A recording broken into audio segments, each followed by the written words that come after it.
This episode of the Kingston Live podcast is brought to you by Grand On Stage. Get the most out of the Kingston Grand Theatre experience with access to pre-sale tickets, the best prices, and the best seats. Tickets for individual performances and subscriptions for the Grand On Stage season are on sale now at kingstongrand.ca. It takes a lot of hands to run a music hall like the Isabel Bader Center for the Performing Arts. From the technicians to front of house to sound mixers and lighting to the administrative staff that keep everything organized. This is Kingston Live, and in the second part of our visit to the Isabel, we sit down with two people that are crucial to the hall's operations. Alyssa de Hoop is the Senior Marketing Officer at the Isabel, and whether it's connecting with ticket subscribers or running campaigns to promote shows, it's her job to get the word out on the activities at the Isabel. We're also joined by Aaron Holmberg, the Isabel's technical director. As the former house engineer at the Tragically Hip's Bathhouse Studio and a skilled producer and composer, Aaron brings a wealth of experience to his role at the Isabel, where he's responsible for stage setup, technical operations, and more. Aaron and Alyssa take Rob behind the scenes at the Isabel, digging into everything that goes into a performance before and after a show.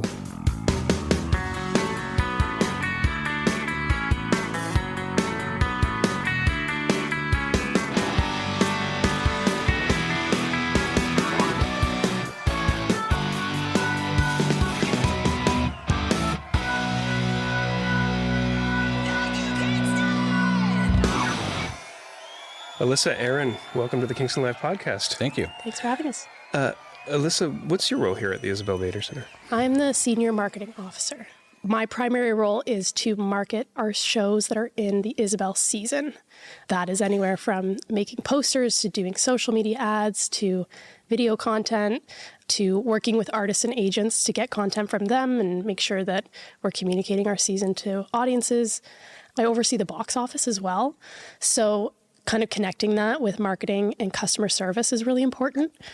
And I do sometimes support rentals that are here through it's our newsletter or other ways that we can try and share and help those rentals that are having performances here. It's different every day and it's different every month. We're really busy from September to May when our season's running. And the summer, I'm kind of planning my whole next year and that marketing plan. I'm starting to sweat just thinking about Yeah. all the things that you do. I know this is not the only performance space here at the Isabel, but it is quite large, and your responsibility is filling these seats. Yeah. And what's incredible is that I started my role here in 2022, and there wasn't a marketing role here. So mostly Trisha Baldwin, who is incredible. She really took on a lot of that. So she had probably about 5 full-time jobs. Say 5 or 6 hats. Yes. So although I am really busy, I'm very aware that no one was doing it before that role was created. So it's nice to see that our team has been able to grow and that we've been able to have a role like mine and other roles that we've added and just be on our way to expanding the Isabel and the things that we're capable of doing and getting more audiences in because we are relatively new. Although we're coming in on our 12th season, that's still not a very long time that we've been here. So we're still trying to get people to know who we are and come to these shows and get to know us. Still has that new car scent in here. Yes. Yeah, we've maintained it pretty good, I think. Mm-hmm. It's interesting. Some shows you hear someone walk into the lobby and say, wow, this is amazing. I've never been here. And so it's refreshing in a way. Yeah. It's good because we still can get new people in after 10 years. And in the lifespan, that feels like I've been here a decade and it feels like it's been a long time. But in the scope of a building like this, that's nothing really, I guess. So. And Aaron, what's your role here? I'm the technical director here. Basically advancing any shows that come in, whether it's our Isabel season or external rentals. I do a lot more. When I started here, I was the audio technician and I would work a lot more in the hall here. So I kind of know a little bit about this side of things. I used to mix the shows. And now basically I push paper a lot more. But basically if Maggie, our booking admin, gets the Isabel season going and they start to get contracts in with riders from the musicians that will be coming next year, I look over that stuff to see the feasibility of the technical side of things. If we have a engaged technical show, which is not always, I'll jump in and I'll start running cables or helping to clean up at the end of it, or I'm more hands-on, but often it's handing sort of the info over, and these guys are so seasoned and good at what they do now. I move on to the next thing. And I host I host the people from our season. I make sure we're getting the hospitality and the riders all there, and I'm here until the show starts at least, and to welcome people in to our home. It's so amazing to sit here on the stage. I've taken in many performances here. It makes me a little nervous sitting here, but one of the things I've always found surprising about the Isabel is that, it's sort of tucked away here on the shores of Lake Ontario. It's deceptively large. 90,000 square feet. Sort of. Some say 80, some say 120 or something. It depends if you include our basement, I guess, or not. It's also very modern as buildings in Kingston go. Tell us some interesting facts about maybe the architecture design of the Isabel Bader Center. So Gordon mentioned a little bit of the architect's sort of vision and how they loved the landscape and the space that was sort of purchased to build this. So I think that's part of one of the things that really excited them to put a proposal in and to build this place. I find it really interesting. So the outside is a stainless steel reflective surface. Their idea was that if it's winter, if it's summer, if it's a stormy day or whatever, it's reflecting off the building, almost like not camouflage, but it's blending into the building. And I know in the previous interview there, we mentioned the Oslo Opera House. And if you look at a picture of that, the back end of it slopes down and actually goes right into the water. Oh, cool. And I don't know for sure, but I believe they wanted to extend the building to the water here too, but maybe provincial rules or something like that, we're not allowed to do that. But it's only about 20 feet to the water. Maybe the water will eventually reach the building. Yeah, eventually it might. And sort of the building slopes down into the landscape. So even with the neighbors across the road, they can still kind of see, we're not this big ominous high rise that's taking up. It's sort of built in. And so the reflective nature of the outside, and then the room that we're sitting in right now, often you see theaters with red seats. Not always, but we have green seats, and it represents the forests. So it's sort of, again, connecting to nature. The wood diffusion walls all around us in here, they're set up for acoustical diffusion. But the reason they're sort of lined with the black framing all through them is so they reflect the limestone building architecture of Kingston, sort of blocky, right? Right. Yeah. Well, I should say that we're sitting in the Jennifer Volva Bernstein Performance Hall, and it's not the only performance space in the Isabel Bader Center. Correct. Tell me about some of the other ones. We have the recital hall, which was the rehearsal hall when we first when we opened, and then the space is so beautiful and so well used with the students. Our Friday night series now, external rentals, that the name rehearsal hall didn't quite do it justice. People would come in and say, this is the nicest rehearsal room I've ever been in. So, now that we've been using it a lot, external rentals, again, Virginia Clark, famous local promoter of amazing bands. She's rented it out for Hayden and Hannah Georges and some other shows. We've been using it again for our Friday night series. So we've renamed that to the recital hall. Yes. I still got to get used to that. And then there's a film screening room that's part of Queen's, and the film and media department's a 90-seat theater, like a movie theater, basically. Studio theater is the drama department, so they do all sorts. They have a full grid where they can hang, hundreds of theatrical lights. They can morph that black box room into anything they can imagine in terms of putting on plays.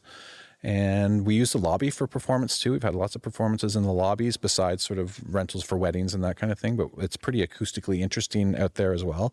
And our art and media lab as well. We've done some filming of some Imagine projects and stuff. It's sort of a 60 by 30 art gallery, but with capabilities of projection, and we kind of build your own adventure in a lot of these rooms. So performance hall is tricked out with all the gear. The other rooms we have to sort of bring in and build from scratch.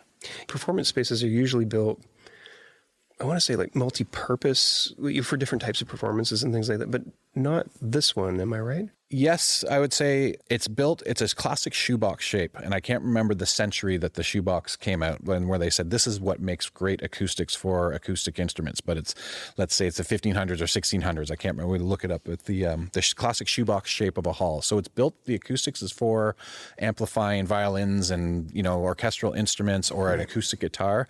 But we have, I don't know how many curtains there are, but behind every wall we can draw with one remote control like 40-ounce velour or velvet curtains that come out that are sound dampening. It takes about 5 or 10 minutes. We can choose one or two of them, or we can choose all of them. So if we have a jazz show, we bring a few curtains in. It dampens the sound just a little bit. Last week we had Art McDonald Institute Nobel Prize speech, and so a talking head event. We brought all the curtains in to dampen down the sound for that. So it's the room is, we're able to transform it. And that way we're able to do classical film festivals, indie rock shows, all kinds of stuff. Alyssa, what are some of the more notable acts or performances that you recall taking place here? Well, we do have Miss Emily. She did her album live at the Isabel. She's been here usually, every year, every 2 years, and she's always a solid performance. It's really great to have someone local coming in here who just got nominated for a Juno Award. Yeah. So that's fantastic. But we've had Jeremy Dutcher come in and perform as part of our season or record albums as well. And he's a Polaris Prize winner and Indigenous twice. The only person to win 2 Polaris Prizes, I think. Amazing. Wow. You mentioned recording here. This is a performance space, but you also do recording here.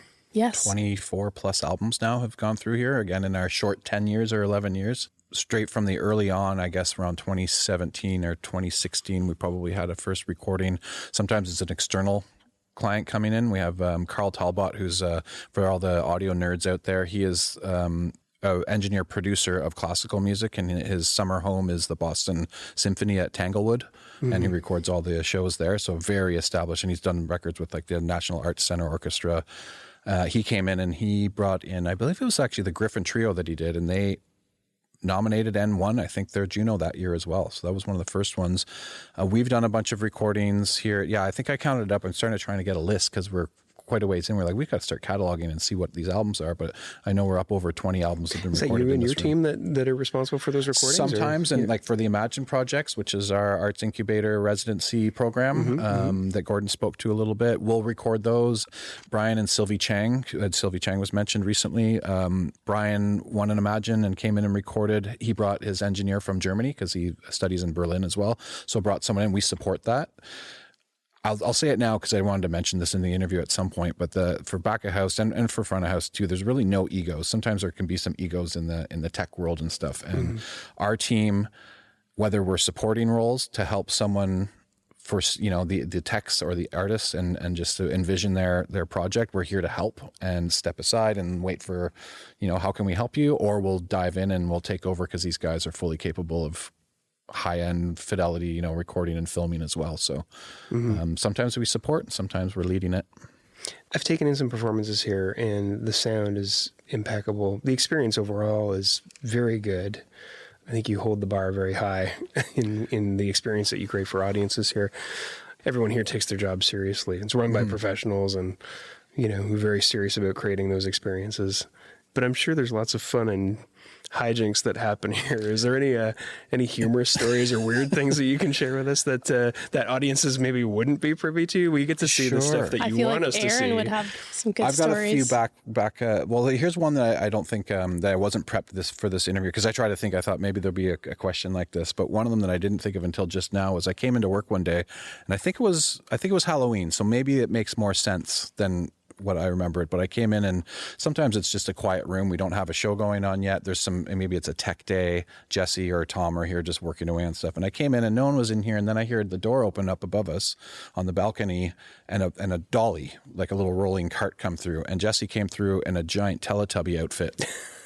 But he was here by himself. But it was Halloween, so it was fine. Yeah.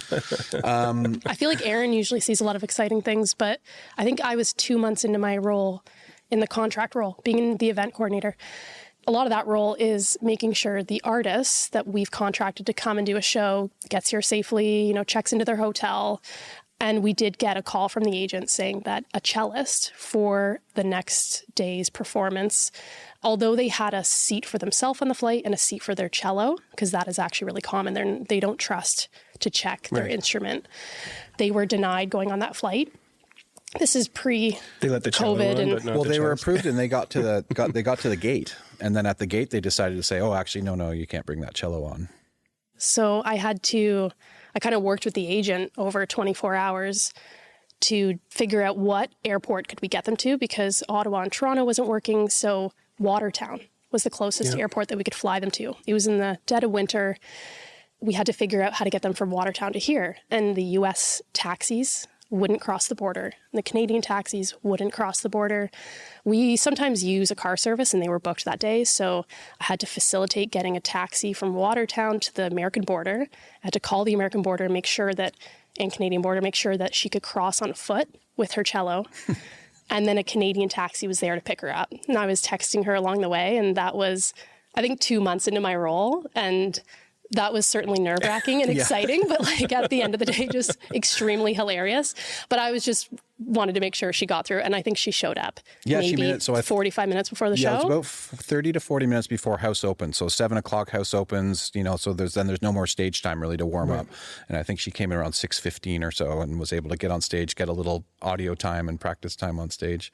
All the stuff audiences never know the lengths that you go to yeah. Put on and on that note, Angela Hewitt, who's a really well-known classical pianist, she's been traveling the world for 40 or 50 years. I know that she flew in to Toronto. Maggie and I, the booking admin, were getting, texts pretty late at night, and she had missed her connecting flight. And then she got on the next flight, but it sat on the tarmac for 3 hours. And then finally we said, it's probably better at this point we send a car to you in Toronto and come get you. So, 2 a.m, the car goes out to go pick her up and bring her here. One of the funny things that we had recently was there was a quartet here last year, and again, a travel issue where they had so many connecting flights and storm. There was a massive storm in Dallas, I think, and they had flown in from, I think they're Finnish quartet. And they came in, they're either in the States, they're trying to get from Dallas to here, to Toronto. Giant snowstorm, they couldn't make it anywhere, so they had to do a bunch of different connectors. Long story short, they get here with no luggage, so they go shopping for clothes for the concert. And then one of the violinists forgot her shoes at the hotel, but just before we're about to go on stage. So she came out barefoot for a first little bit. Actually, we went around our entire staff and we found a size 7 ladies' black shoe in box office. So we had those ready to go. Then she found out her shoes were going to arrive.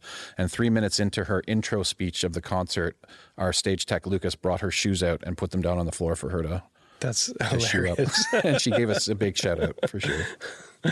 It's amazing that you're that amount of logistics has to go into, but you're flying acts and artists in from all over the world to play here. I understand there's also some resident companies here at the Isabel Bader Center. Can you tell us about them? Yeah, there's a few organizations that regularly come here. The Kingston Symphony is one of them. They do half of their shows about at the Grand Theatre and half here.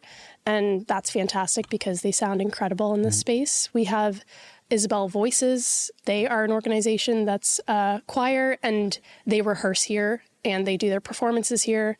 They've just started and they have a lot of audiences coming to see them. So that's fantastic. And then we have some more shorter season ones, but like the Kingston Canadian Film Festival, we have Banff Mountain Film Festival. Yeah. So it's kind of great to see those film festivals coming here. Those are incredible to hear because I think sometimes when you hear really good audio during a film, that can make all the difference. Mm-hmm. And it draws a totally different group in. Trailhead sells the tickets for the Banff Mountain Film Festival on their own, and it just brings a totally different audience that may not have been here for some shows, So as much as we can sort of keep getting new people in here to see the place. The Good Lovelies do a Christmas show now every year. They came here once, love it, and now I think we just did our third one with them. So they rent the place as an external rental and do their Christmas show.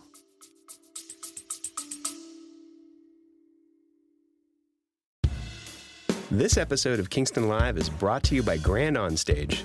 Grand Onstage takes you beyond the regular Kingston Grand Theatre experience. It's a subscription option that gives you access to pre-sale tickets, the best prices, and the best seats. That means you can customize your own individual package starting at just 4 performances. Want to bring friends? Subscriber pricing applies to their tickets too. And if your plans change, just exchange your tickets for another performance. Tickets for individual performances and subscriptions for the Grand Onstage season are on sale now at kingstongran.ca. Kingston has a ton of smaller independent music venues. Not all of them are accessible, though. And I'm wondering, what are some of the things that you've done here to make, or improve the physical or even cognitive accessibility of the Isabel Bader Center? We have an ASL system here, so if people come in and they're able to connect with a loop device that connects to their hearing aid, or they can put a small little sort of radio transmitter in their ear so we can help to amplify the sound a little bit for them. If there's a quiet cello or a violin on stage, sometimes we'll have programmed sound that can elevate that a bit, or a talking head event or something. We've had ASL interpreters on stage as well, and we were doing a lot of live streaming through COVID, so people are able to turn on closed captions at home, or again, we've had the ASL interpreters for some of the Queen's events where we put them down in the lower third of the video. When you say accessibility, I think of sort of ability to get in and out of the building easily. Let's say if you're in a wheelchair or a walker or something. And the nice thing is we do have the main lobby that comes down the stairs, but there's an elevator right there. But really for artists and it's all on one level. So sure, one, it makes it really easy to bring instruments and stuff in, but artists can get onto stage with one level coming down a hallway from the parking lot. And what's really cool behind the scenes that no one would really see, we have a small elevator that goes up about 3 feet in our control booth for our technicians. So if an audio engineer, a lighting technician, a producer or something was in a wheelchair, they could go into the elevator and get up into our control booth and do their job too. So I just think that was such a cool thought to do that. There's bariatric seats that are a little bit wider in certain spots. There's handicap seats along certain rows that we can open up to get people in and out. And our back row, row O, is completely just removable chairs because most of them are screwed down. But we can remove 14 chairs and fit people with any mobile issues can sit there. We've also, throughout the years, been doing things that are a bit financial accessibility. We now have free co-check. We now have free parking on evenings and weekends. This is more like artist accessibility, but we've waived all commission fees for merchandise for artists. That's been really well received from artists. It seems like such a big deal. It's a small move for us, it feels like, but it's such a big deal for them to waive the commissions on, on the merch. Yeah. And we've always had discounted student tickets. New this year, this season, we've announced free tickets for Queen students. And that's something that we're looking and maybe bringing into the future. And we always have, accessible programs or outreach programs to different groups that might want to come see a show and may not be able to. We work with Keys, newcomers a lot, Keys Community Center. Just some financial accessible ways that we can help people get here, because we do have really big acts, and sometimes that means a bit of a higher ticket price, but we always find ways to bring people here who may not be able to afford the full ticket, and they can either be a student and make sure that they're experiencing music or events, or be at a different group. I think that's huge. I mean, there's an affiliation with Queens, and in the student population there is really important, but there's the broader community that you exist in too, and there's amazing performances in amazing spaces here, and making those accessible to the average Kingstonian to take in performances in a place like this is just. We love places like the Mansion and Musiki and things like that, but and there's the experiences there can be wonderful too. But there's something really, really, really special and magical about being able to come here, even if it's just once in a while. Yeah, the Friday night series is a bit like that. That room, technically speaking, we have to build all the seating, the full stage, all the lights, all the audio in one day. The Friday night series is typically a 1-hour concert, and then we tear it down. So it's like a 14-hour day with 6 technicians to do it at the level that we want to do it at. So we had Abby Stewart last week. She came in and did an incredible show. She deserves all the proper tech that she wants. We want to elevate her so that she can do her thing properly. So the technicians, we dive in big time, and we're putting that show on. So we're absorbing the costs as well. We don't have a lot of tickets to sell to fill the room. So, it's sort of like making those spaces affordable, where external rentals sometimes would have a harder time coming in and paying for all the production for that room to set it up. It's tough to do, but we can sort of help facilitate that through our season. And then likewise, sort of in the concert hall, we'll have, the Kiwanis Festival and Sistema, Cantabile Choir, a lot of these community groups. And if we have our day and we have our own Isabel show, we might start at 12 and take a longer day to set up. Tech can be intense sometimes and stressful, so give a little bit of breathing room. If it's a community event and I know someone else is footing the bill, or they have a Ballytobin grant that they're only allocated so much that they can afford, we'll tighten that day up for them so that our back of house costs and the rental cost of the room isn't as much. So really try and keep that in mind when sort of estimating shows and stuff and costs. Because such a huge opportunity I think you present for local musicians, local artists, local bands. Someone like Abby Stewart, who's a total pro. We've had her on the podcast before and watched her grow and her career kind of take off and things like that. When she's here in town, she'll play a place like the Buckle, but getting to play a place like the Isabel, we're always delighted to see, in the local acts, and whether they're a choir or a pop artist who gets to take the stage here. And so it's a wonderful, wonderful thing that you're doing. I think in addition to physical performance spaces, though, because we've been mostly exclusively talking about that, but the Isabel also has a digital concert hall, which is a virtual space. And I think that kind of resulted from, it's your story to tell, actually, but I wanted to ask about the digital concert hall and that dimension of the Isabel. Sure. Do you want to start? Yeah, it's, I think you were here during the beginning of it, but it really stemmed from COVID and not being able to have audiences come in. Everyone was kind of unsure what the future held and how long that would last.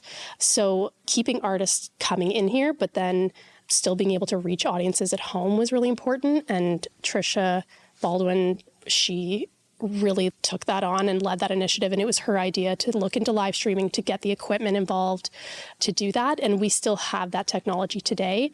We still have clients live streaming. In our season, we haven't live streamed as much unless it's a special event, just because we know audiences are really excited to come back and sit and see live music in person. But we're currently working in the next few months. We'll launch kind of our digital concert hall back into a new look and feel, but really it's going to be more part of our website. It's going to host a lot of past projects and videos so that people can look at the Imagine Arts incubator projects and look back at what's been done and kind of even look at recordings that have been here and more stories about the Isabel. Yeah, it's a legacy project kind of, right? It's sort of like looking at and going, oh, I wonder, so we've done a lot of records here. We should do them. And then you list them and it's we've done over 20. Well, we've done so many Imagine projects since 2020. And like Alyssa says, we've got out of live streaming a little bit, although we are live streaming tonight. So often the external clients or the Nobel Peace Prize talks, we had 2 Nobel winners here last week speaking, they wanted to live stream. On our end for last season and this season, we are actually archiving every single show. So rather than hitting the live stream button, we're just hitting record, and then we can take selects from that, speak with the artist, make sure they're happy with their performance and stuff, and then launch this digital archive that'll have a bit of a legacy thing to show what we've been doing. In case, another 50 years from now, it'll be really interesting to look back on this. But to your point about moving to the online format, it was definitely directly from COVID, and it was from our previous director, Trisha Baldwin, as Alyssa mentioned, who's a smart cookie for one, and has now our slogan, arts with heart.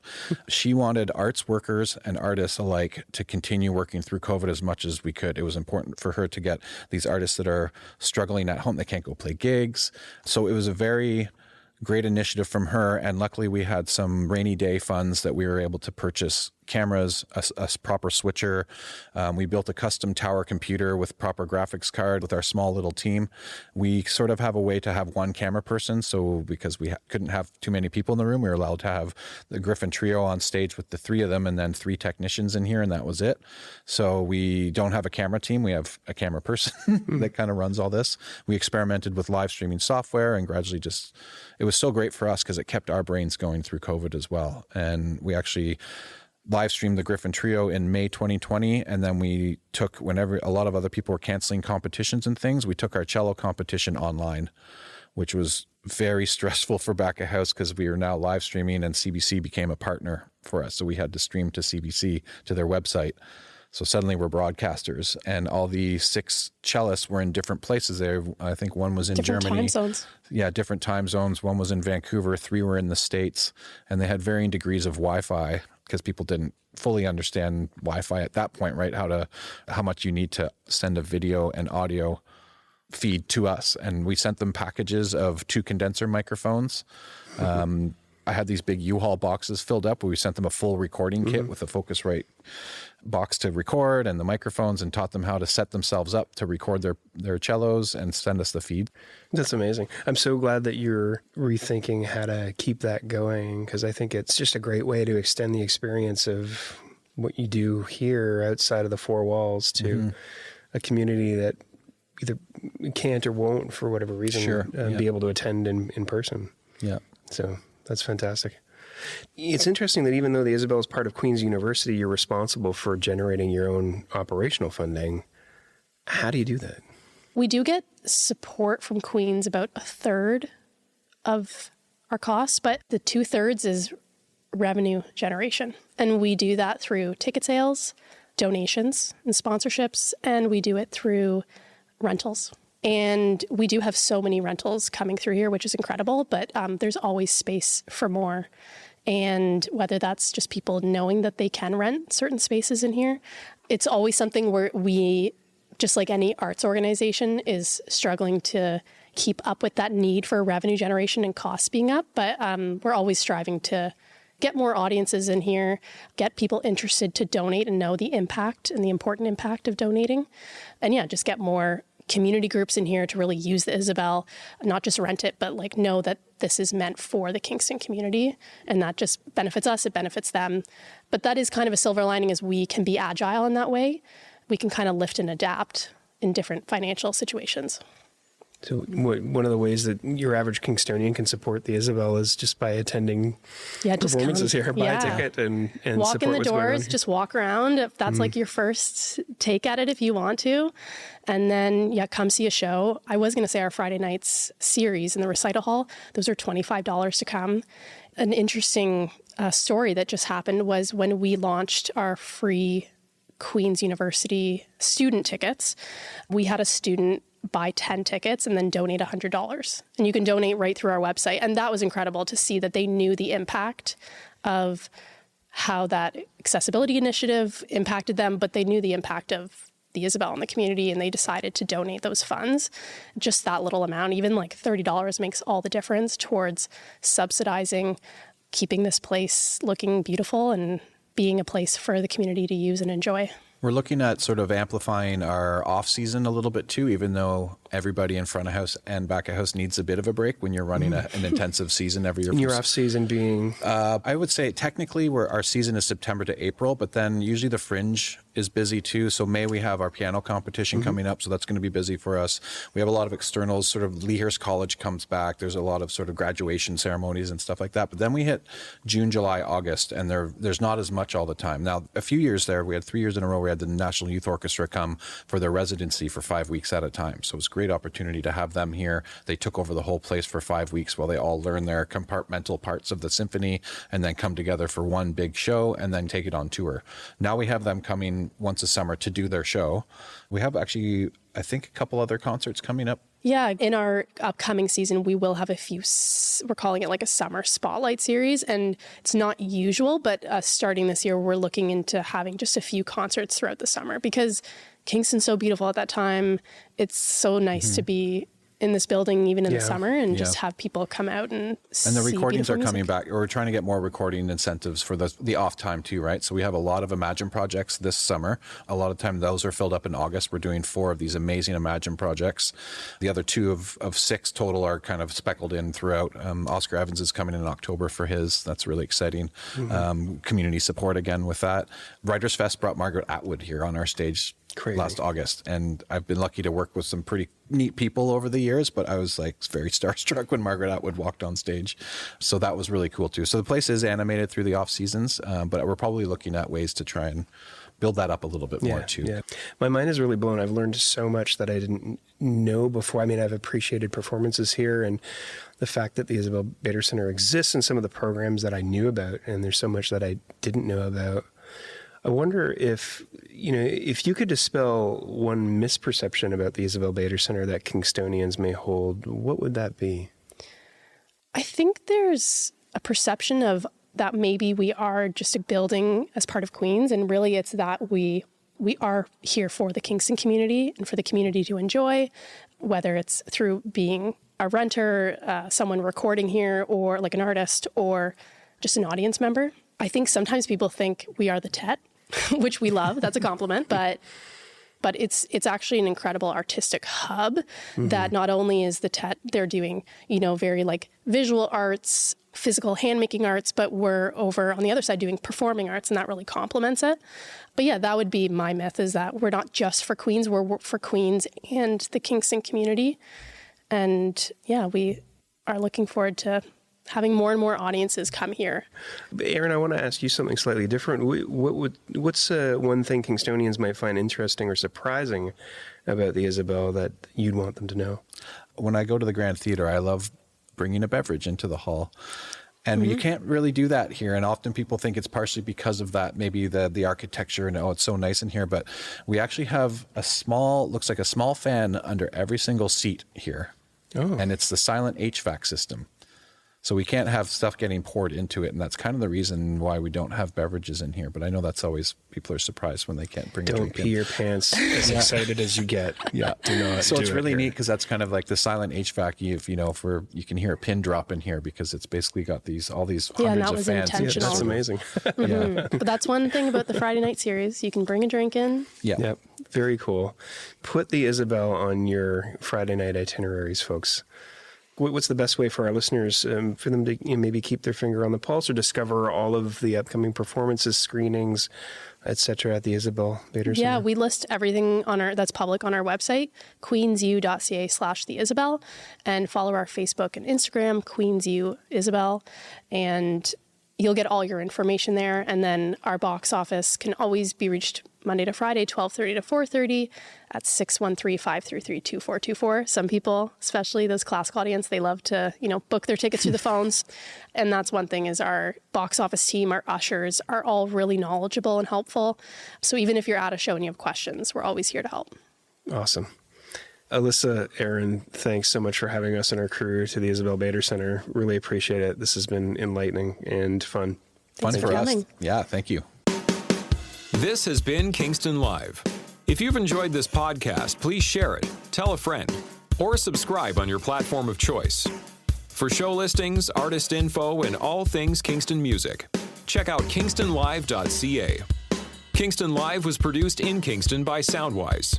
Recorded on location at the Isabel, with assistance by Timothy Andrews, Alan Bergeron, Aaron Holmberg, Thomas Leguisto, and Jesse McMillan. Hosted by Rob Howard. Voiceover by John Sanfilippo. Writing by Peter Sanfilippo. Executive producer Rob Howard. We'd love to hear from you. Email us at podcast@kingstonlive.ca. There was a group of 20 and they asked for one deodorant stick. And they're right. It's a pretty tight band, maybe. A group from somewhere in Europe. I can't remember where they were, but they asked for hot dogs and pizza after the show. And then about a week after because they were 2 weeks into their tour over here, they said, we've been eating a lot of hot dogs and a lot of pizza. Could we switch to something healthier?